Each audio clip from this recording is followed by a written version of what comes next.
Happy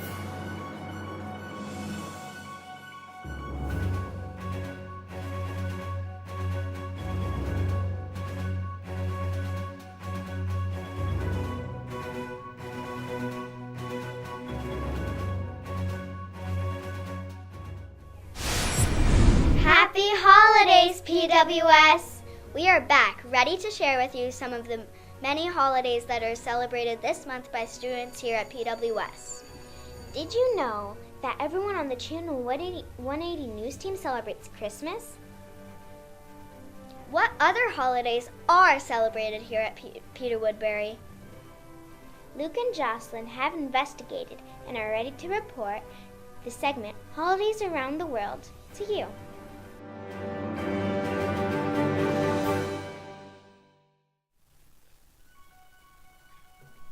Hi, I'm Jocelyn, and today I'm interviewing Landon. Landon, what do you celebrate? Hanukkah. And what is it?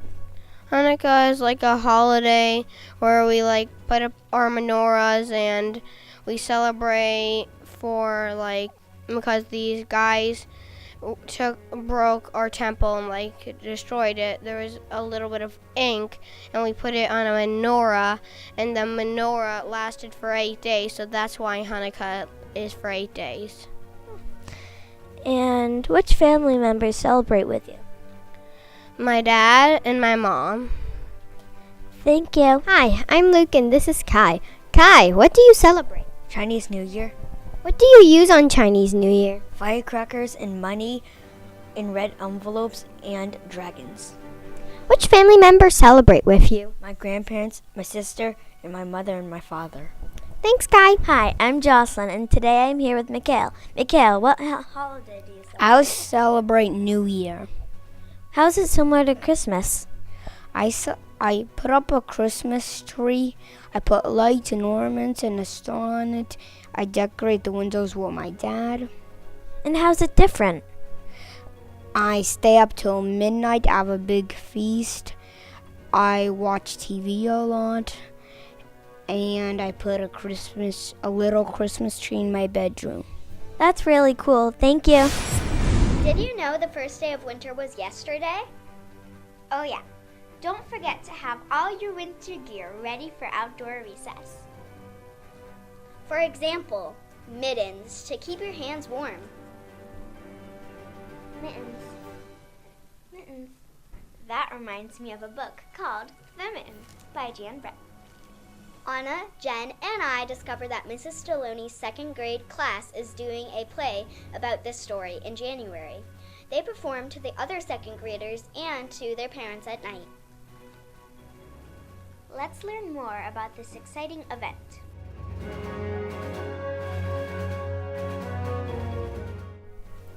Hi, I'm Anna here today to talk with Mrs. Stalloni about her play. Mrs. Stalloni, why did you start doing your play? I started doing my play because when I was in elementary school, I had the chance to do a class play each year, and it was one of my favorite things. So when I became a teacher, I decided to give my students that same chance. Nice. How did you come up with the idea of doing the play? Most of my play ideas have come from stories.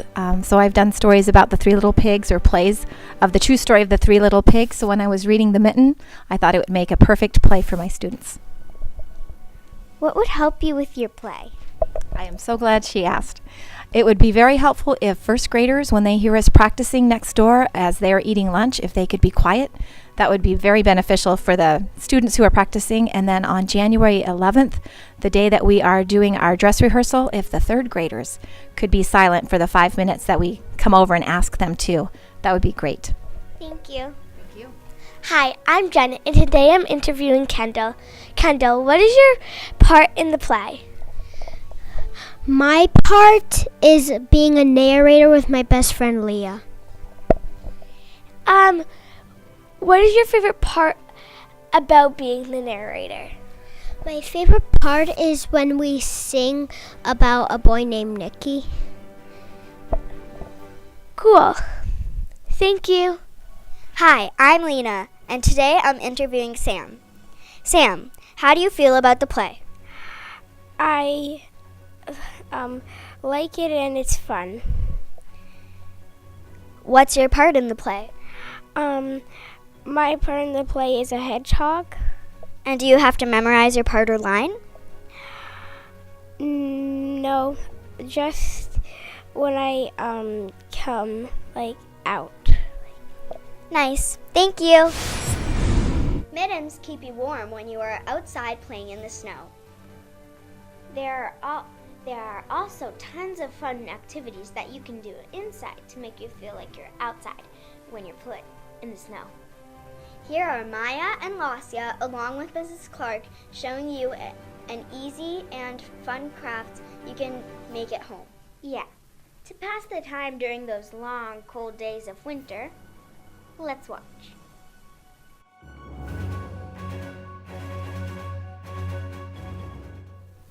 Hello, Peter Woodbury School. My name is Maya, and this is Lasia, and this is Mrs. Clark.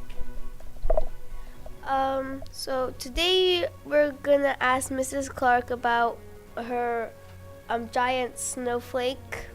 So, what's your favorite part of making it? My favorite part about making the snowflake is how pretty it is when it's all done. Where did you come up with the idea? I came up with the idea, actually it wasn't my idea. Another teacher had done it with a small group of students one year, and I felt bad for the other kids that didn't get to make it, so I decided to figure out how it was done so I could have everybody in the class make it. Nice.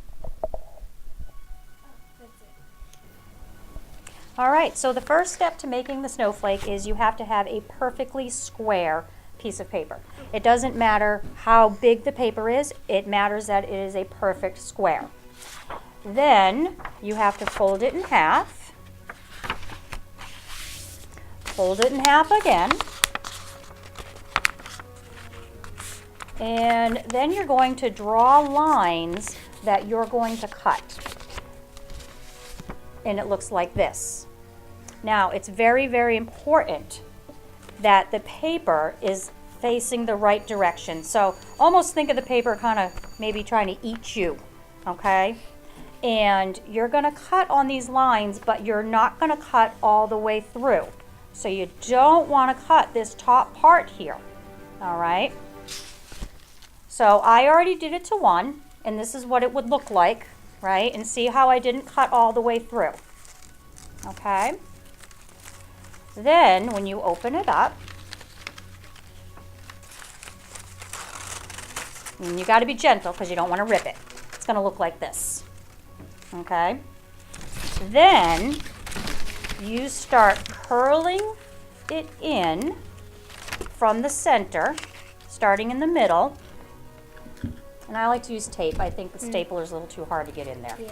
Okay. So see how this one I curled coming this way? This one I'm going to curl going the opposite direction.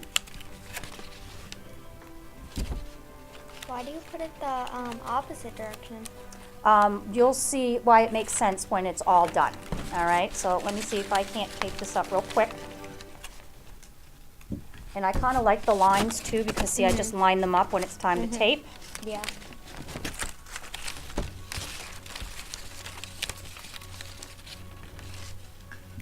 So you do this to all of them? You need to make 6 of these. So it takes a while and it takes patience and and I know sometimes I've cut through the paper accidentally and I've had to start all over again. Yeah, that's angry. Yeah. So you just keep going back and forth in the opposite direction. And then you see when it's done, it looks like that. That's pretty. Okay. Then you make 5 more of these. And you attach them all in the center. And then you have a big snowflake with each of the snowflake branches looking just like this. Nice. All right, and we'll show your viewers a completed one in just a moment. And this is what the snowflake looks when it's done.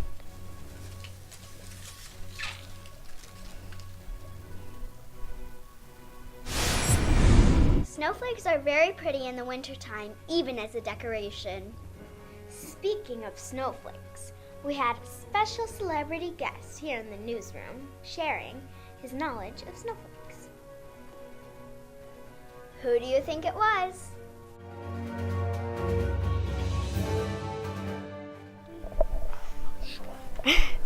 Hi, I'm Lena, and today I'm interviewing Mr. Boucher.